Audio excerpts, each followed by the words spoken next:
በስመ አብ ወወልድ ወመንፈስ ቅዱስ አሐዱ አምላክ። በስመ አብ ወወልድ ወመንፈስ ቅዱስ አሐዱ አምላክ። በስመ አብ ወወልድ ወመንፈስ ቅዱስ አሐዱ አምላክ። ሰላም ከመይ ውዕልኩም ናይ ሳምሪ ቻናል ተኸታተልቲ ኣነ ድሓነ እግዚአብሔር ይመስገን። እንኳዕ ንዓብይ ጾም ብሰላም ኣብፅሐኩም ኣብፅሐና ፅቡቅ ጾም ክገብረልና ከዓ ይምነ ማለት እዩ። እዚ ጾም እዚ ዝጠመዩ ዝፀግብሉ ፀብኡ ዝረህብሉ ኣብ ሕማቅ ኩነታት ዘለዉ ከዓ ፍትሒ ዝረኽብሉ ጾም ይኮነልና ተስፋ ይገብር። ናይ ወትሩ ፀሎተ እዩ ማለት እዩ። ናተይ ፀሎት ክንደየናይዋ ናቶም ኣቦታትና ኣብ ገዳማት ዘለዉ ቅዱሳት ናታቶም ፀሎት ይመላለአና። እዛ ቤተክርስትያን እዚኣ ኪዳነ ምሕረት ቤተክርስትያን እያ። ሓቂ ኣነ እዛ ቤተክርስትያን እዚኣ ተዘይትል ነይራ ማለት እዩ።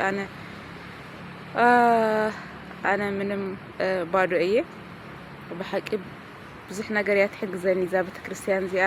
ዝተፈላለየ ነገር ስምዒት ክስምዐኒ ከሎ ኣብዚኣ መፅአ እየ ኣነ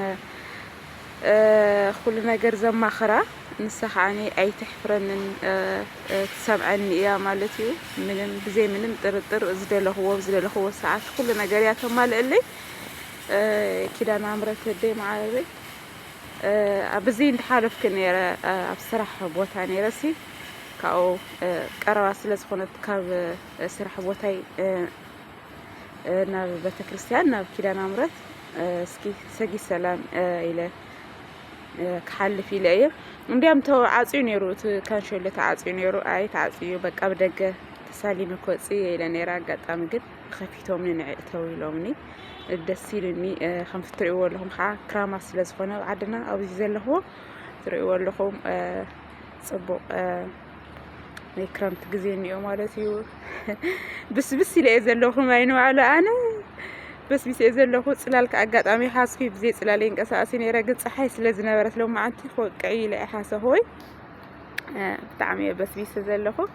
እና እዚኣ ኪዳነ ምሕረት ኣብ ሓምራ ዝበሃል ሰፈር ማለት እዩ። ኣብ ቤይሩት ውሽጢ ኮይኑ ሓምራ ዝበሃል እዛ ኪዳነ ምሕረት እዚኣ ናይ ኦርቶዶክስ ብሓፈሻ ሓበሻታት ኢና ንጥቀመላ። ያው እቶም ደቂ ዓዲ እውን ይጥቀሙላ እንዲዮም ግን ብጣዕሚ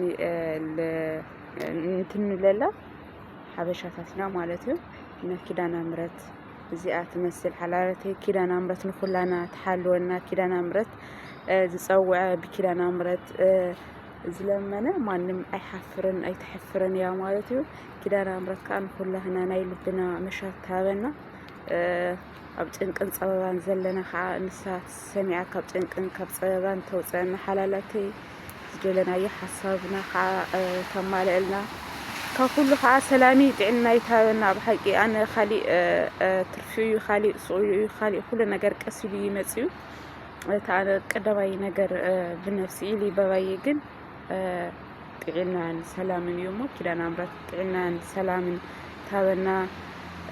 ብዘለናዮ ፍቅርን ሰናይን ትፍጠረልና ትሃበና። ይሕወተይ ካብ ሕማቅ ሓሳብ ካብ ቂምን በቀልን ካብ ስኡሉ ደስ ዘይብል ሕማቅ ተግባራትን ከዓ ንሳ ትሓልወና። ካብ ሰይጣናዊ መንፈስ ደስ ዘይብል ዘሳሕት ነገር ሕማቅ ነገር ንሳ ትሓልወና ማለት እዩ። ንሳ ትሓዘልና።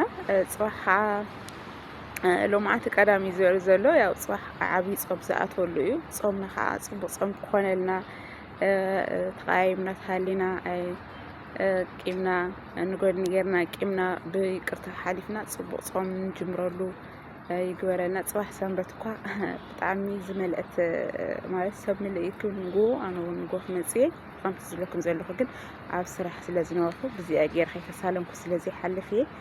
እና ፅባሕ ሰንበት ደስ ዝበለ ሰንበት ክሕልፍ እየ ተስፋ ይገብር። ኣነ እውን ፅባሕ ኣብዚኣ እየ ዝውዕል ንጉሆ ክመፅእ እየ ማለት እዩ። እና ረአይዋ ቤተክርስትያን ኪዳነ ምሕረት ማዓረይ ኣደይ ማዓረይ ንዓየስ እንታይ እሞ ዘይገበረትለይ ኩሉ ዝጥይቃ ኩሉ ዝሓታ ነገር እያ ትገብረለይ። ዋላ ሓንቲ እኳስ ስስዓትለይ ዋላ ሓንቲ ከሊኣትኒ ኣይትፈልጥን እያ። ኣብቲ ዝደልዮ ሰዓትን ግዜን ዝደለኽዎ ነገር እያ ትፈኒ።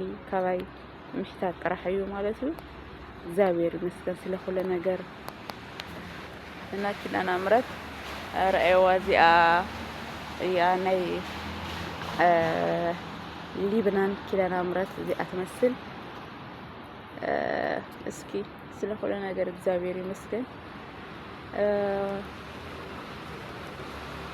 መርአዮ ዝናቡ ደስ ክብል ሎ መዓልቲ ከምቲ ዝብለኩም ዘለኹ ማለት እዩ